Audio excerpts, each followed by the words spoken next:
1967, a professional karate champion flew to Los Angeles with one intention: to prove Bruce Lee was a fraud. He had studied Lee's films, dismissed his speed as camera tricks, called his philosophy outdated mysticism for Hollywood. The challenge was public. The cameras were ready. What happened in that private room lasted 4 seconds, but what it did to the challenger's career lasted the rest of his life. Los Angeles, 1967. The martial arts community in America was small then, fragmented. Everyone knew everyone, or knew of them. So when Victor Marchand stepped off the plane at LAX, word had already spread. Marchand was legitimate. Third-degree black belt, multiple tournament wins across the Midwest.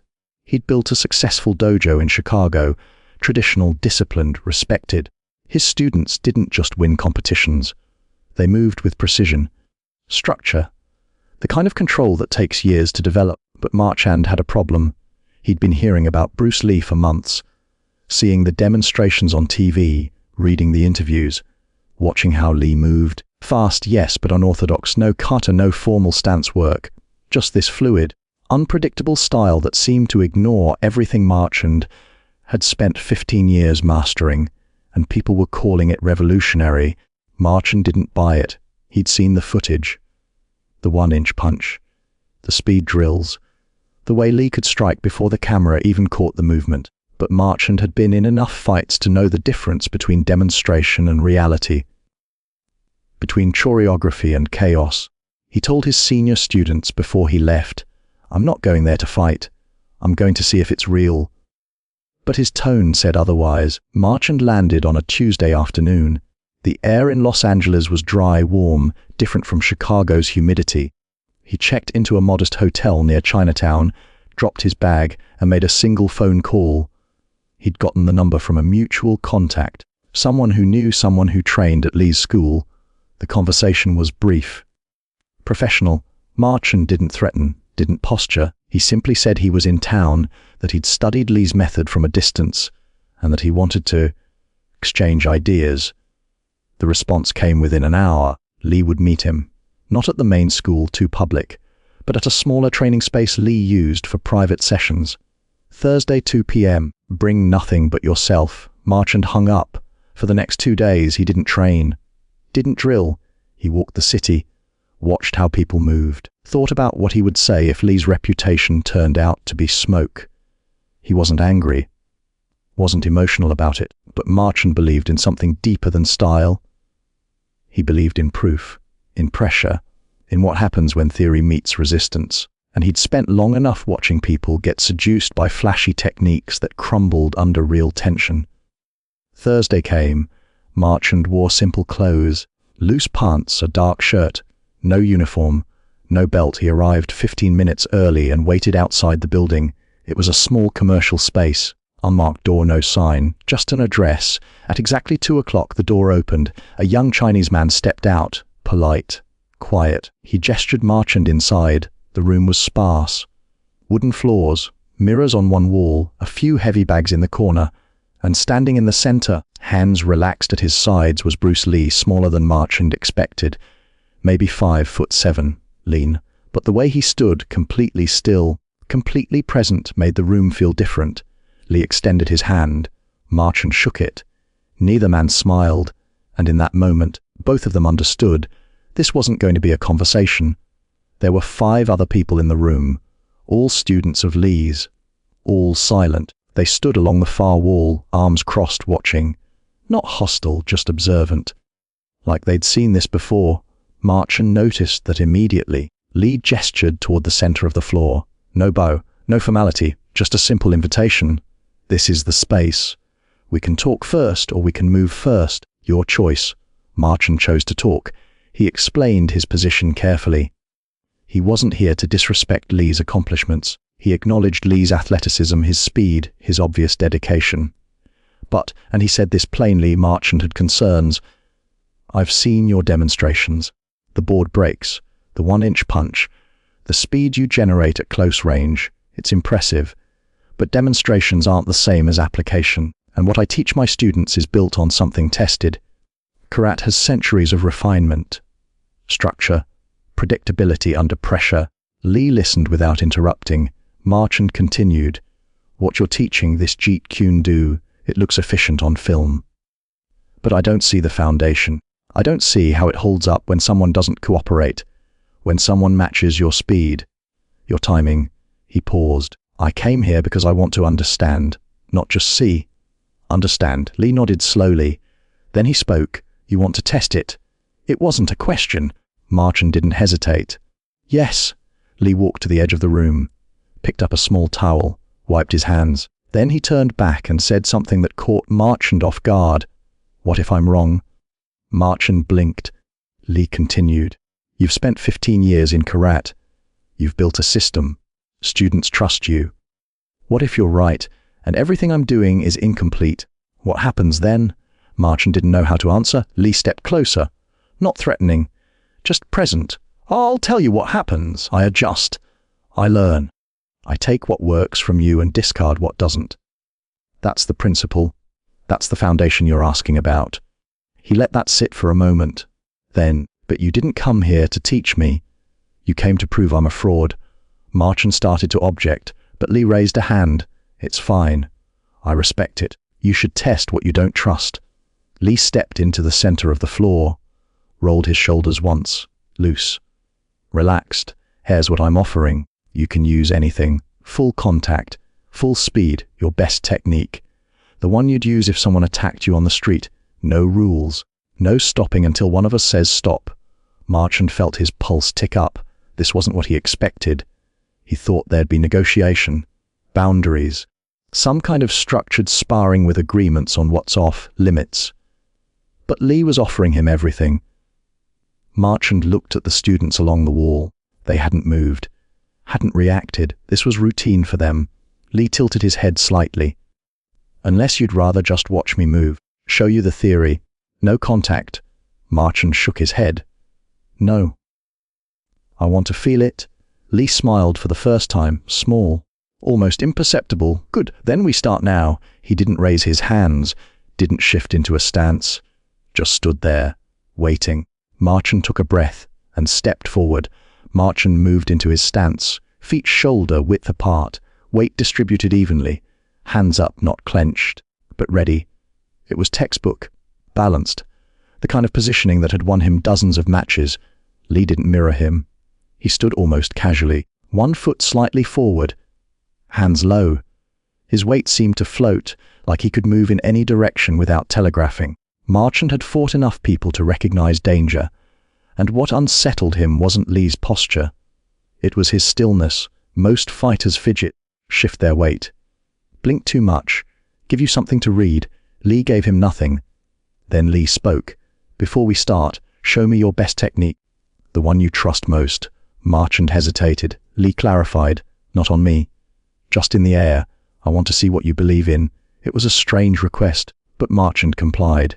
He reset his stance, then executed a classic combination, a low front kick to destabilize, immediately followed by a reverse punch aimed at solar plexus level. Clean, fast, the kind of sequence that creates openings even against skilled opponents. Lee watched carefully, didn't comment, just nodded again. But slower. I want to see the transitions. Marchand repeated it, this time at half speed. Lee stepped closer, gestured toward Marchand's lead leg. Hair. When you commit to the kick, your weight shifts forward. For half a second, you're on one anchor point. That's when you're vulnerable.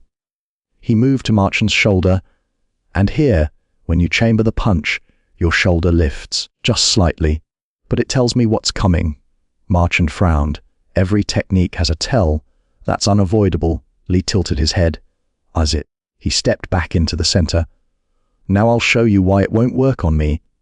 Marchand felt his jaw tighten. Lee still hadn't raised his hands. Whenever you're ready, Lee said. Full speed. Full intent. I won't block, I'll just move. Marchand didn't wait. He launched the same combination. Low kick, reverse punch. Exactly as he drilled it thousands of times. Lee disappeared. Not dramatically, not with some leap or spin. He just wasn't there anymore. Marchand's kick cut through empty air. His punch extended into nothing. And by the time he realized what happened, Lee was beside him, not behind, beside. Close enough to touch. Lee's hand hovered near Marchand's ribs, fingers loose. No tension. If I wanted to, Lee said quietly, you'd feel it here. Then he stepped away, Marchand reset. Tried again, same result. Lee slipped the kick by millimeters. Let the punch pass. Repositioned so smoothly it looked effortless. This time, his hand stopped near Marchand's throat, or here. Marchand's breathing had changed.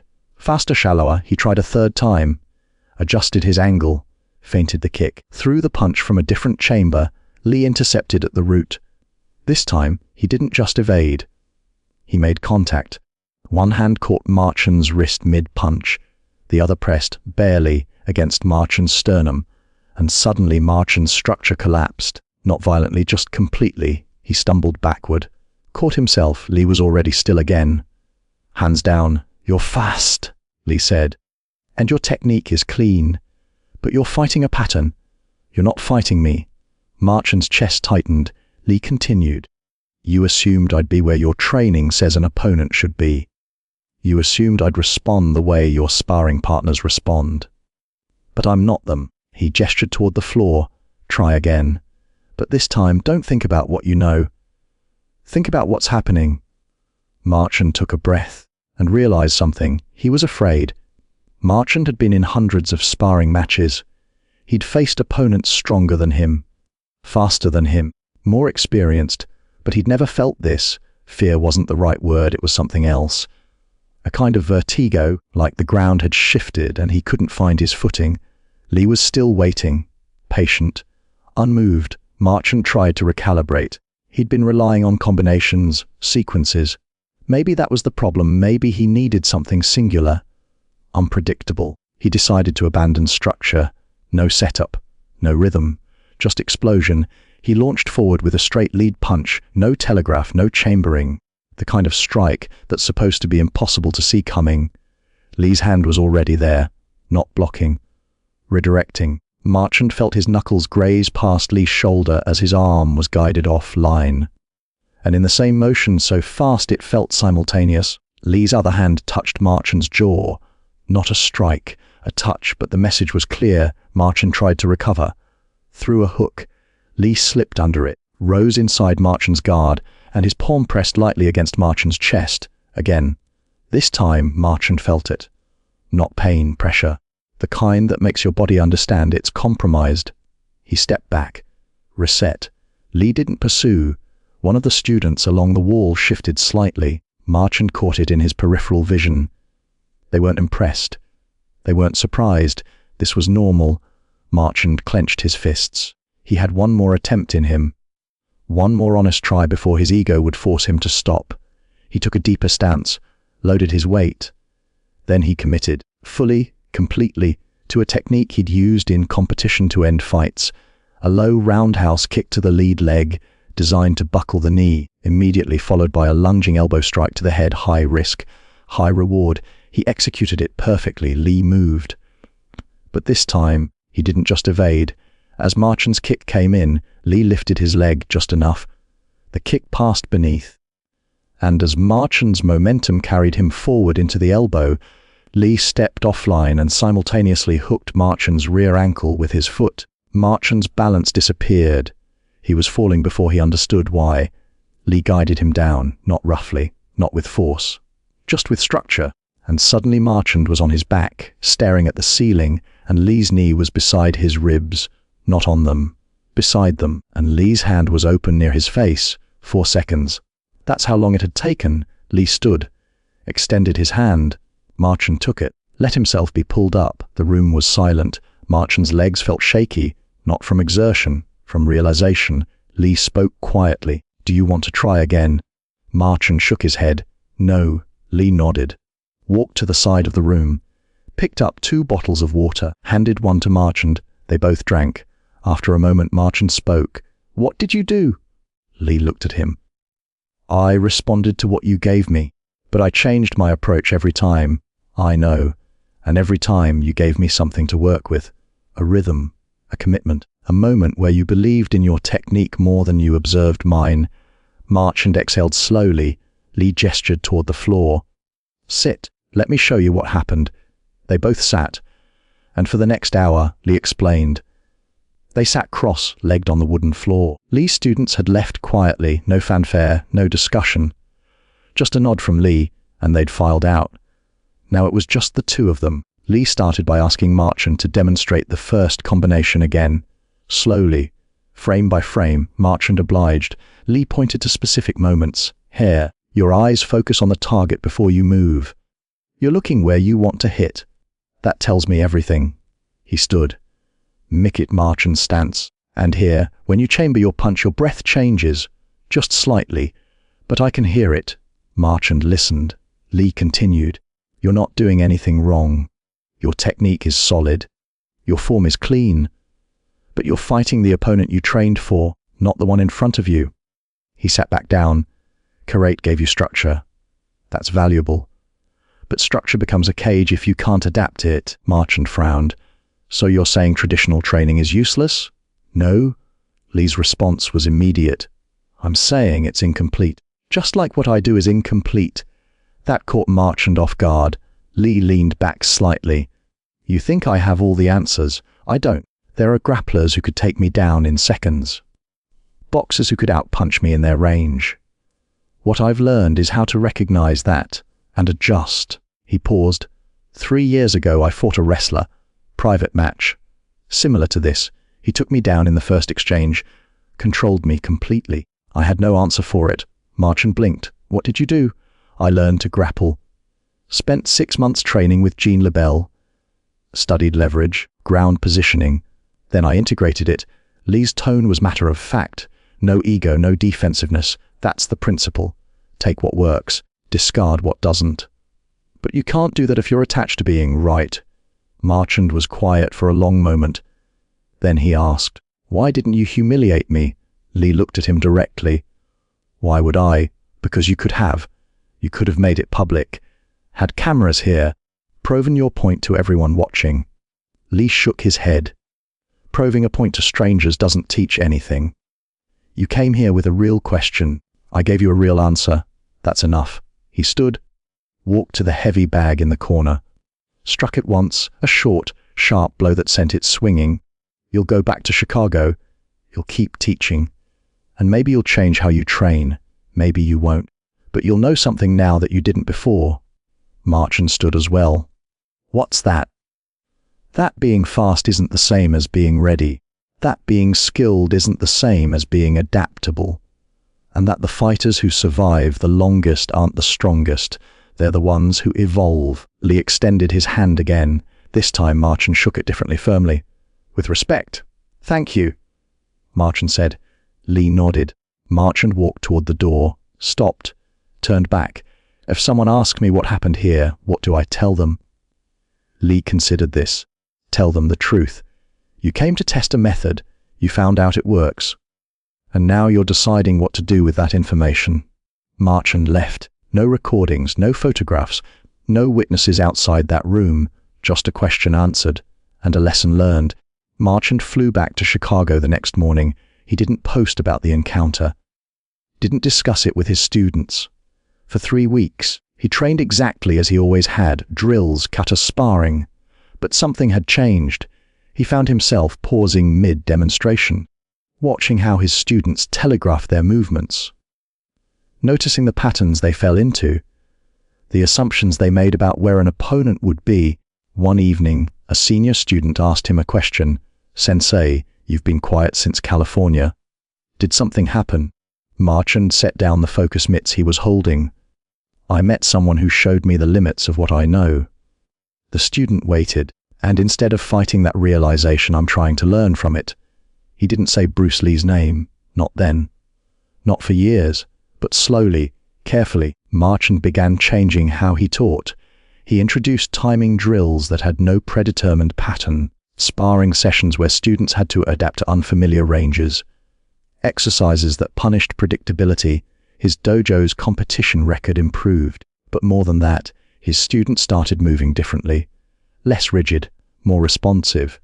When people asked what inspired the shift, Marchand would only say, I learned that tradition is valuable, but worship of tradition is dangerous. In 1973, Bruce Lee died. Marchand heard the news on a Tuesday afternoon. He was in his office, reviewing class schedules.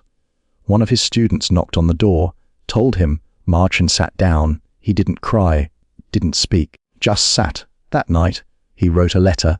It was addressed to Lee's family, not for publication, not for records, just a private acknowledgement. The letter was short, 3 paragraphs. In it, Marchand explained what happened in 1967, not as a confession, as a testimony. He described Lee's patience, his precision, his willingness to teach rather than humiliate. And then, in the final lines, he wrote, "He didn't just beat me, he taught me how to think, and because of that, I became a better teacher. My students became better martial artists." That ripple, quiet, unrecorded, is his real legacy. The letter was never published, but years later, after Marchand's own death in 1998, his senior students found it among his belongings. One of them shared it privately with a journalist researching Bruce Lee's influence. That's how the story entered circulation. Not as a boast, not as mythology, as evidence. Today, the encounter is mentioned occasionally in martial arts circles, usually in discussions about cross-training, about adaptability, about the difference between looking effective and being effective. Some people doubt it happened. No footage exists, no formal record, but those who knew Marchand, who trained under him in the years after 1967, say the proof isn't in documentation, it's in how he taught. He never claimed Bruce Lee was unbeatable, never turned him into a saint, but he also never dismissed him.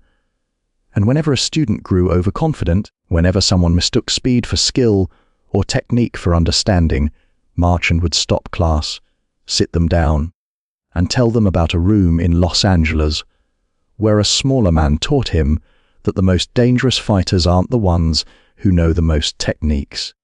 They're the ones who've learned to see. That lesson didn't die with Bruce Lee. It didn't die with Marchand. It lives in every martial artist who's willing to set aside certainty long enough to discover something true. And that, more than any championship, any demonstration, any legend, is what legacy actually means.